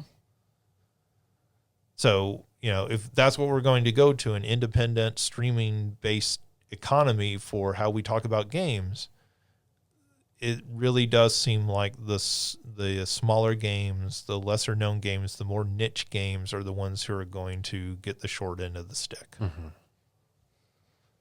And that's a shame because, I feel like this podcast, particularly the people on this podcast, have often been big champions of those smaller games. Think about how many of these like Vampire Survivors and stuff that have won our game of the year, right? Like it's not usually the big AAA game that wins our game of the year. It's these smaller titles. Mm-hmm. Yeah, I mean, I will just say one last thing about this because it's something I have been thinking a lot about that, according to there's the podcast VGBs actually had Jeff Gerstmann scheduled to appear on that podcast the day that this news broke about Giant Bomb. And so he actually could talk about what was going on, even though he was no longer there. He could kind of talk about what led up to it. Yeah. He talked about something he's talked about in the past, which is that, Giant Bomb, one of the things they did that was innovative is that they had a premium model. This is before Patreon. So they had a subscription model. You could subscribe and you got premium content for subscribing, right? Before Patreon, obviously everybody does that via Patreon now, but this is prior to it. And that was one of the ways that website made money. and was profitable and everything was through that.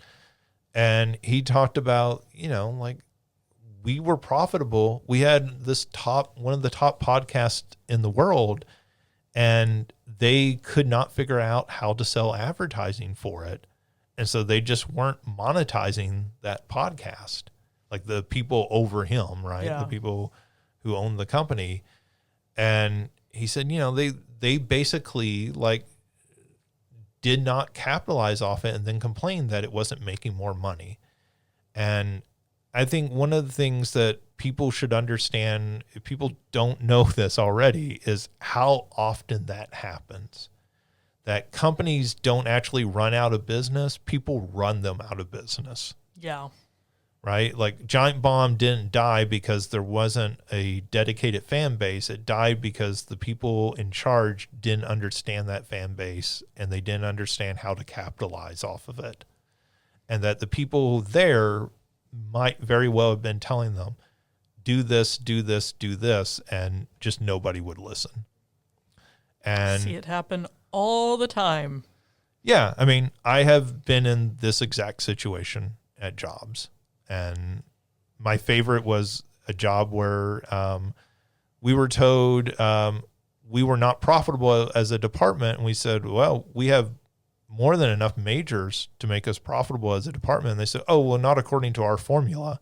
And we said, well, what's the formula? And they said, we cannot tell you that. So we had no metrics that we were trying to meet because they would not tell us the metrics. The metrics that we understood about how many majors we needed to make the department essentially profitable, given the number of faculty we had, that made us, by all of our understanding, made us profitable. They would not tell us those other numbers. It's just such like an immature answer from them. I'm like, oh, well, we can't tell you that. It's like, why not? You do you want us to succeed or not?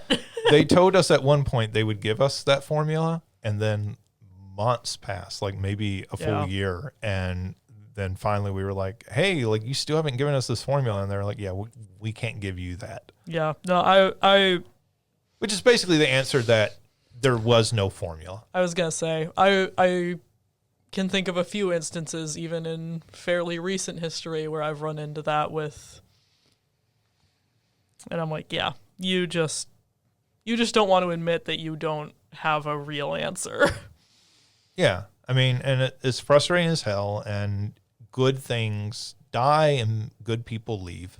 Yeah. In response to that. And that's what's, obviously happening here. Very good people at both Polygon and Giant Bomb are out of jobs. And that's a shame. The game industry hurts for that. And so, it's probably good we're talking about this now and not last week. Last week I was really pissed off about all this and was ready to like rant for about 40 minutes on this subject alone. And I'm a little bit calmer about it now, but I'm still very, I think I'm just more than anything at this point, just disappointed. Because I just feel like the game industry is in a bad position and I don't see it getting better.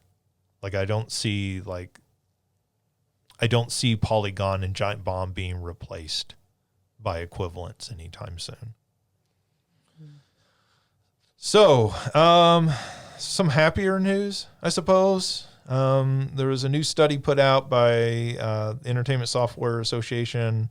As part of that, it said that 85% of U.S. veterans said that they played games on active duty to relieve stress. I don't think this means actually while they're, out patrolling. I think this means while they were deployed. Yeah. That they would play games in between as a way to relieve stress. I mean, video games often get dismissed as pointless and childish and, a waste of time. And I think this is just one of those kind of important studies to be like, no, like this actually is a good way for people to sort of decompress, particularly people in super high stress jobs. Probably there's something to be said about medical professionals playing video games. Let's see. We talked about the Leisure Suit Larry games last week, which was bizarre for us. And then this story broke, which I felt like, I think this is all Mario's fault because he brought up, I feel like, the Leisure Suit Larry games. I reminded Valve that they existed. Hey, that means Valve listens to our podcast, right?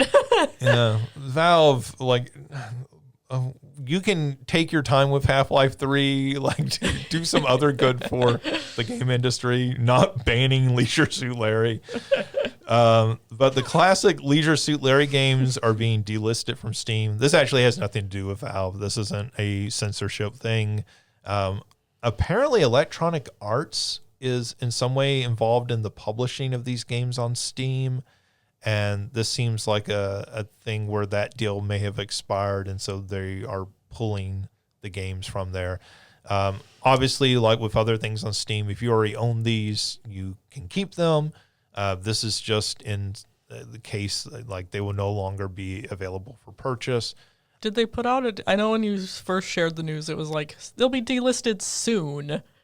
Did they give anything more specific? Do we know? I have not seen a more specific date. You can Google it if you want and see if there's a more specific date. I'm not aware of one at the moment.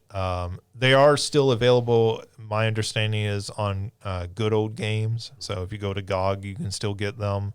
And they were still available through third-party resellers. So if you wanted to buy, Steam keys through a third-party reseller, you still could. Sorry, just the headline of this article. Leisure Suit Larry is getting delisted on Steam, and it's not because of the woke mind virus. It's EA's fault. It's just, I think it's funny that they said that because I was like, man, they're canceling Larry. Yeah. 30 years later, he's getting canceled. 40 years later. Like true.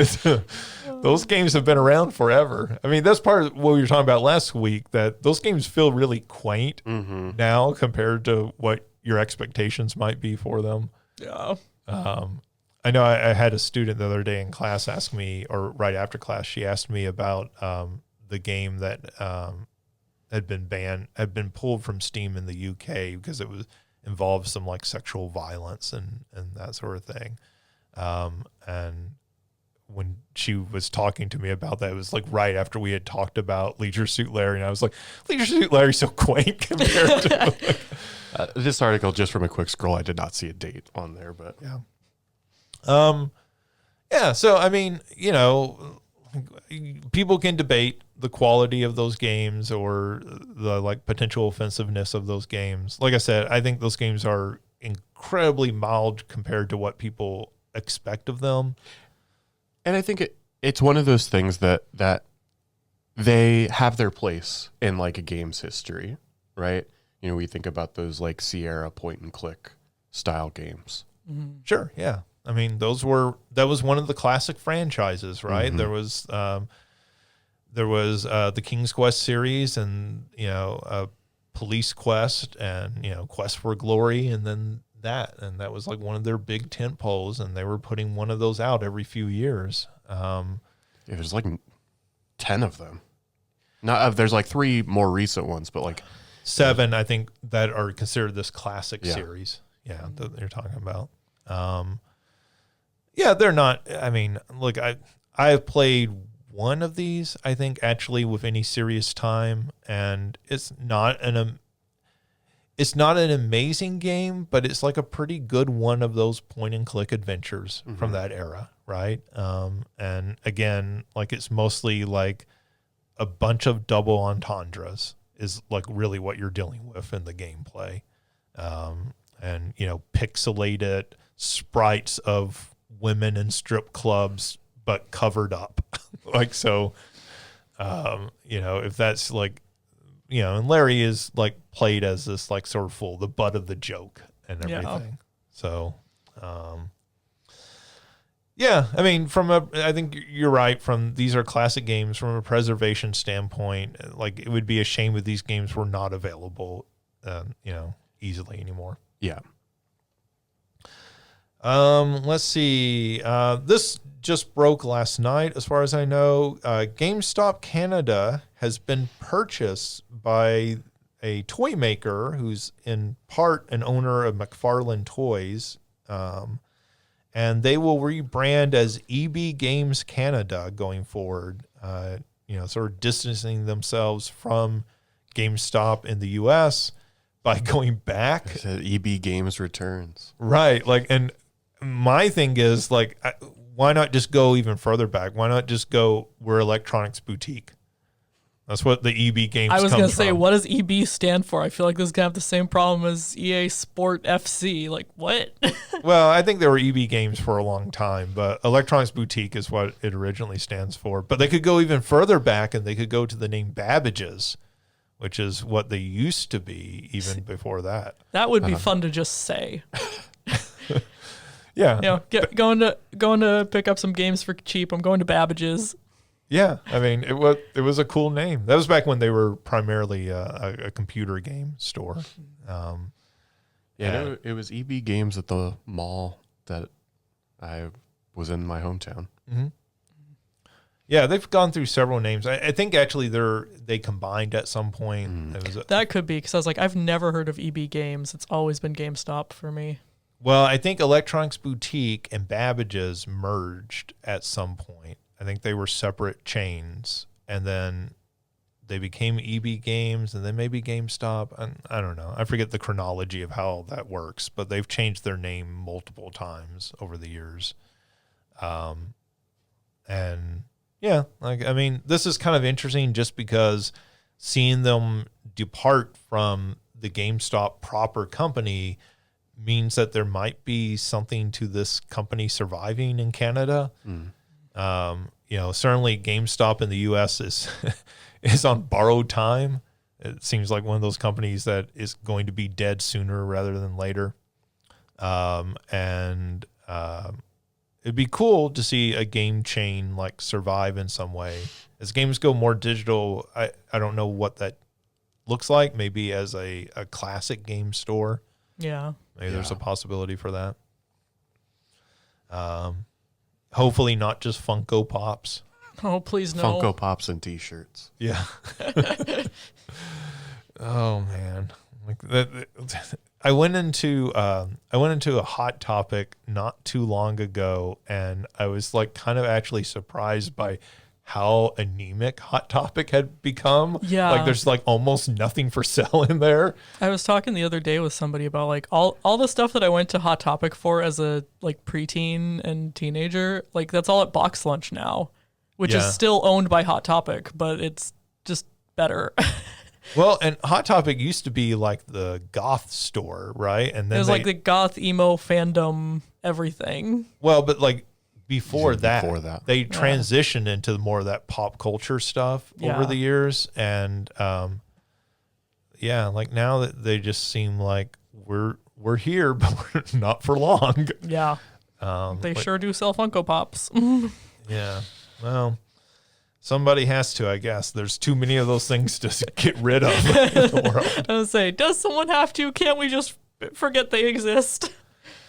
I mean, no, there's too many of them. There really is a Funko Pop for just about everything. Yeah. I mean, they really leaned into that heavy, didn't they? Yeah. Well, that does it for news. So let's move on to our big question for the week. And our big question is, what have you learned about real world subjects through video games you've played? So not, what have you learned about 151 Pokemon?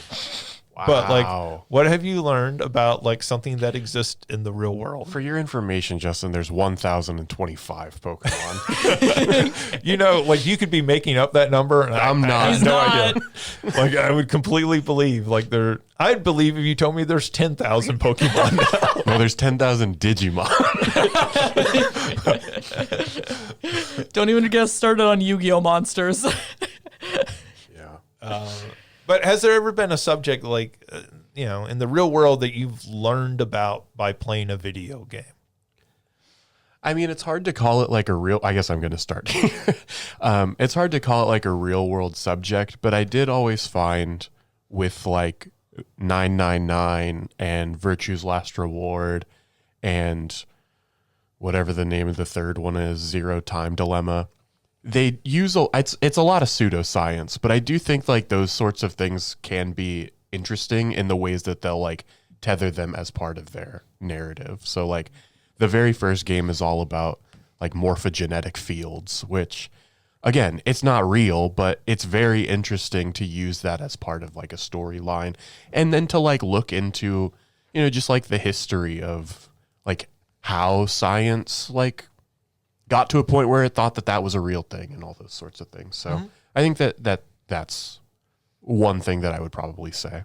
But they also, I guess I will say, there are other things that they've used, like the Monty Hall problem as like one of their puzzles, and so I think those things are pretty interesting. Yeah, I think that's interesting. Yeah, I'm glad you brought up the pseudo, because similarly, I was like, I mean, obviously this did not teach me anything about like, this is not how court trials go anywhere in the world, but like Ace Attorney did make me kind of dive in a little more on like what Japan's court system does look like in reality, and like I think it teaches you about the court system in the way that like House teaches you about medicine. Yeah, it's like that pseudo version of it. Yeah. But and then like I'll watch a lot of times when I'm bored, I'll go back and watch old like BuzzFeed used to do, you know, a real private investigator plays Among Us, or like real chef plays Overcooked, or real lawyer plays Ace Attorney. And so like those kinds of things of like seeing the people who do these things in real life playing these games then kind of gives me some sense of what the real world subject is, while knowing that the game is a game representation of it. Yeah, I think I would add on to this. This is similar to what I guess I just said, but I think the other thing that I feel like I find myself doing more with games is it uses some concept and then I want to go look more into that thing. Yeah. And last week I know I talked about South of Midnight, and I think its usage of like Deep South and African American folklore and like hoodoo culture and stuff like that. And like, so it would use these certain things, and I found myself Googling like, oh, like, is this just for this game, or like, how are they actually implementing this? And so I think that's another way that like the game itself might not be teaching me about it, but it's like an introduction to this thing that then has made me want to look more into those topics. Yeah. The other thing I think of is like a lot of those old like PC games that I would play during computer class in elementary school. Or Oregon Trail, you know, Where in the World is Carmen Sandiego? I remember like there being one that like real edutainment games that were teaching you. Yeah. Yeah. And I remember one that like you traveled to the Egyptian pyramids and to like the Mayan temples and all that. And for the life of me, I actually do wish I remembered what it was called, because it was I remember loving that game, and I've not been able to find it since 5th grade. But so like go on Reddit and describe it. Somebody will answer you in 5 minutes. Yeah, I mean, I know this might not necessarily have been the sort of thrust of the question, but like some of those, like the Jumpstart games from like the elementary school, I played those so much as a kid, and so yeah, like I think that those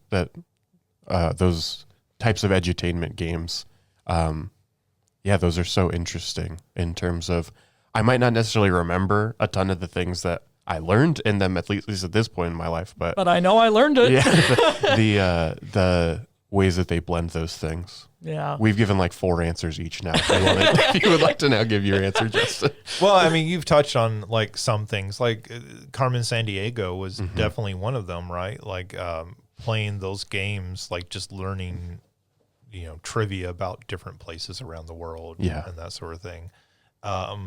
Going back a little even earlier than that, I still remember my mom like telling the story that my 1st grade teacher, like on the parent-teacher conference, said, "Oh, Justin does really well on the spelling test." And she said, "Are you like, you know, going over this with him at home?" And my mom was like, no, like, what are you talking about? And she said, well, like, he just knows all these words. And so she said she gave her a list of the words, and my mom looked at them, and it was like all words that like I was using in like games on the Commodore 64, which was like a lot of like text heavy games, right? Yeah. It was a lot of stuff where it was like Amazon, the game, right? Where you're it's a text adventure with some graphics and stuff. And so she was like, it's words like load and list and drive and like all these things that like he's learning because he has to learn how to spell them in order to load up games and play the games. And so I think that's kind of like one of the weirder ones. That's adorable though. But then one of the ones I realized, and I didn't realize it at the time, and kind of what you were talking about, Mario, made me reminded me of this. But I didn't realize it at the time that I was learning something where Japanese role-playing games borrow so much from like mythology. Oh Yeah. And particularly mythology from different parts of the world. So not just Greek mythology, but like they would borrow stuff from like Hindu mythology. That's true, because like Shiva and I remember reading an offshoot of the Saint Seiya manga that like they deals with other mythologies and them referencing Quetzalcoatl, and I was like, Final Fantasy, I know that summon. Right. And so like that was where, I first heard those things. So, when you would encounter it later, right, you'd be like, oh, like that's what that's from. And, you start to realize, oh, okay, well, like I actually, they're using this in like sort of goofy ways as like spells and different things. But like, okay, well, that's where this like comes from, Yeah. And so like, I feel like I was learning at least a little bit of mythology from a lot of those games. Yeah, absolutely. I think I would say that definitely about like the God of War games. Those are obviously very much grounded in like mythology, explicitly. But you think about like, lineages and like relationships and all those sorts of things. Again, one of those things like, oh, I want to go Google and like look up who this is and like what they're the god of or the goddess of or whatever. So, yeah. I actually thought it was really cool. This is a little off topic, but one of the Assassin's Creed games that was set in Egypt, Origins. Was it Origins? Yeah. Was that the one? I can never remember the subtitles of those. They all kind of run together. But it actually had a history mode in that's it. right. Oh yeah. And so you could actually, because, they were trying to recreate an authentic look at what Egypt would have looked like at this time, right? And so it allows you to like sort of walk around the world, not have to worry about assassinating anyone. And it has actually like little audio commentary that it'll tell you about different things.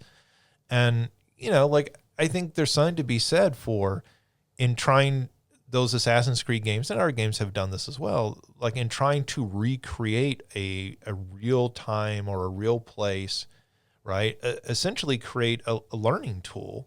Yeah. Like it used to be you'd have a video game and it's set in New York City and it looked nothing like New York City. Yeah. But, more modern video games start to actually be pretty good replications of real world places. Well, didn't they use Assassin's Creed for after the Notre Dame burning, I should say? Yeah. I was gonna say Notre Dame. We were talking about Notre Dame, the university, before the podcast.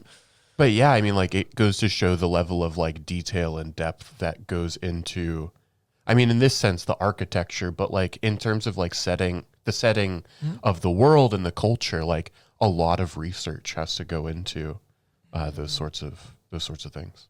Yeah.